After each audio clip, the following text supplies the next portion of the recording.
Hello, am I audible, sir? Yes, I am. Hi, how are you doing today? I'm fine, sir. How are you? I'm doing very well. What's your name again? Sir, my name is Aman Siddiqui, and Okay, currently I'm in second year, pursuing my BTech in electronics engineering.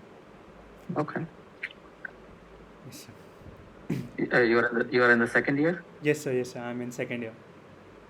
What hostel you're in? Sir, we are currently in DG2, then Rajgiri 2. Okay.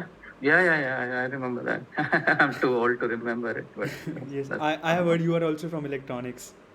yeah.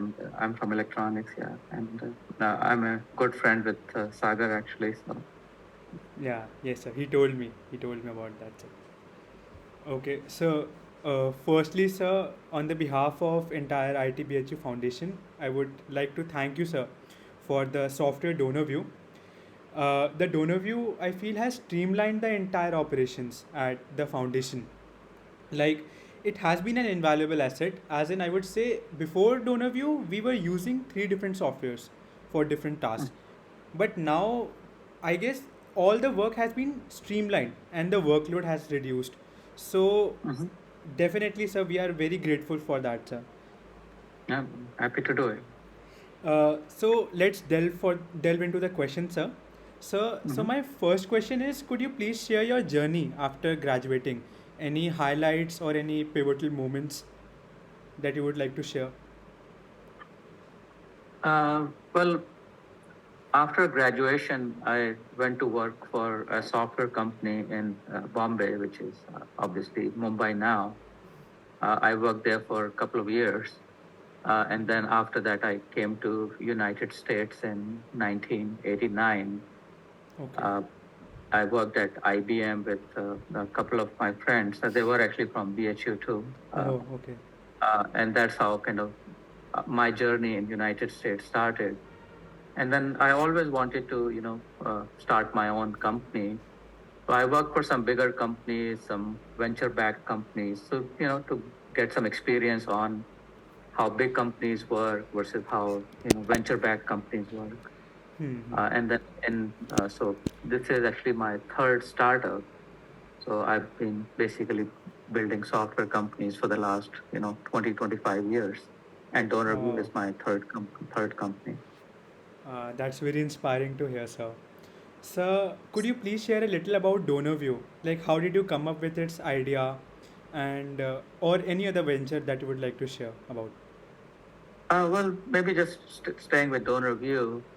The previous company prior to DonorView was a software company that actually dealt mostly on the financial technology side of things. Okay, okay. So it was a software company that basically provided software to private equity funds, venture capital firms, hedge funds, Hmm. and that company did reasonably well.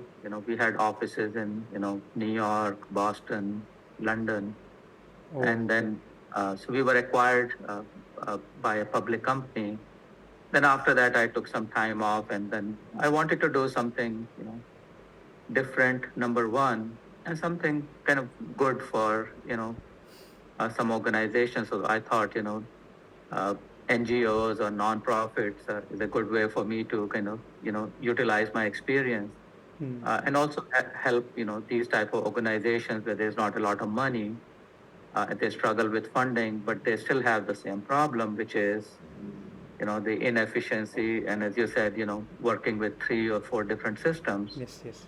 So uh, me and a couple of my other partners, we came up with this idea of DonorView, which is kind of provide a software platform that allows you to streamline all of your operations without having to manage three or five different systems. Hmm. And then we started with one customer, and now we have thousands of customers, and we manage almost like I want to say 3.5, more than that, $1 billion on our software. Hmm. Any non-profits that come to your mind that you personally feel that has been helped a lot or is creating impact? We have thousands of customers at this point. Some are very small, like a single person nonprofit.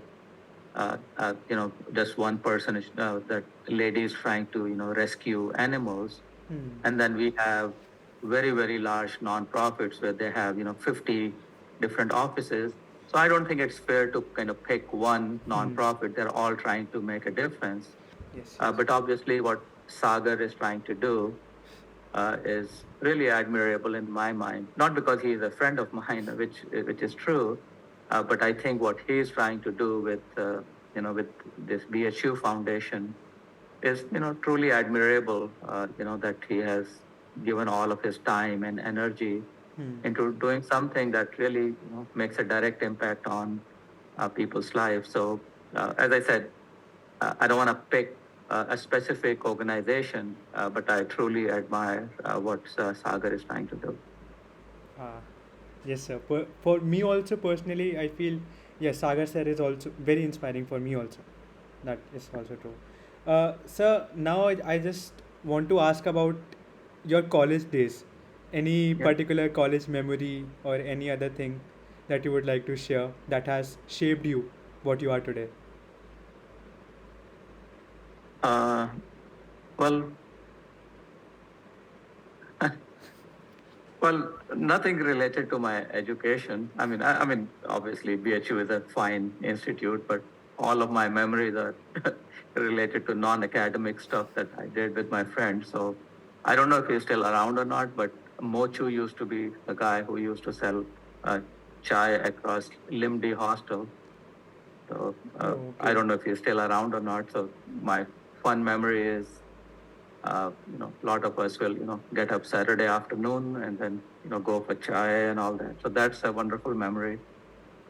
The other thing we used to do quite a bit was, and again, I'm too old now, so I don't know if they even do it or not. Every Tuesday, I believe they used to make fresh jalebis in cafeteria. Okay. Uh, uh, Okay. so, uh, so all of our friends, there's a I think I don't remember the name of the class. I think it was control systems. So it used to be 10 o'clock control systems, and then 10 o'clock they also used to make jalebis. So the conflict was, do we go for the class or do we go for the jalebi? Then most of the time jalebis will always win. So We too share similar experiences, sir, even today. yeah, no, but the serious point here is as much as you learn inside the class, I think I personally learned a lot outside the class, which is you meet with people who are very, very intelligent, they are Hmm. very driven, they're also willing to help you out. So, I mean, you can take a test and pass the test, which is all that is wonderful. I mean, what you learn inside the class is obviously wonderful, Hmm. but you can go to university A or B or C or D. In the end, what they teach you is what they teach you. A plus B is always equals to C. Hmm. But I think what BHU taught me was just surrounded by people who are extremely bright, but also very friendly. And I think that's what makes BHU a little bit unique compared to the other IITs from that time, which is uh, my BHU friends were very competitive. Hmm. They were very smart, very intelligent, but they were also really nice people, which is competitiveness is one thing, but trying to help, your friend. So that unique combination I always felt was very unique to, BHU. And I hope it still is that way, where people are very smart and hardworking, but they're also happy to help each other out. Yes, sir, definitely it is here. Like, even right now, we have our internship season coming, and Yeah. we all are collaborating and studying together, discussing problems, discussing everything that goes on. So, definitely, that culture is still there. And even after that, I have one of my best friends. His name is Vineet. He's actually Sagar's classmate. Hmm. And he lives in Houston, Texas now, and he's one of my best friends. And we have stayed in touch since BHU days. It's almost 30, 40 years, and it's because one thing I've noticed is obviously we have done chosen our professional lives, but we have, stayed in touch with each other, helped each other out. So that to me is very meaningful. So my last question would be any particular advices that you would like to give to any aspiring entrepreneur or any college student in general who thrives to be Yeah. like you? Well, the only advice I have is, especially for the young people, go out and take chances and risks.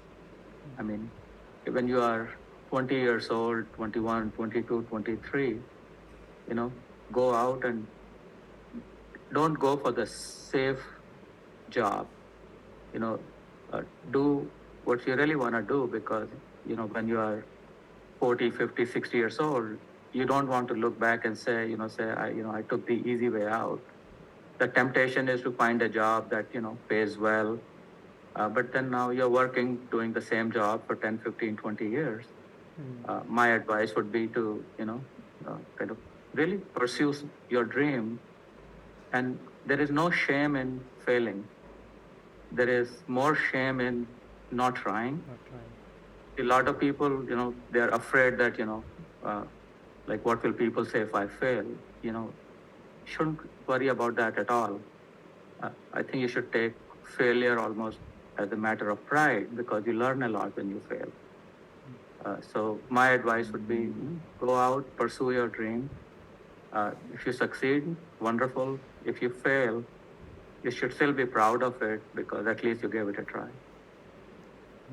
Thank you very much, sir. It was Okay. wonderful talking to you, sir. Thanks. Thank Okay. you very much for your time. Thank you. Have a good day. Okay. Bye, sir. Bye. Have a great day ahead. Bye.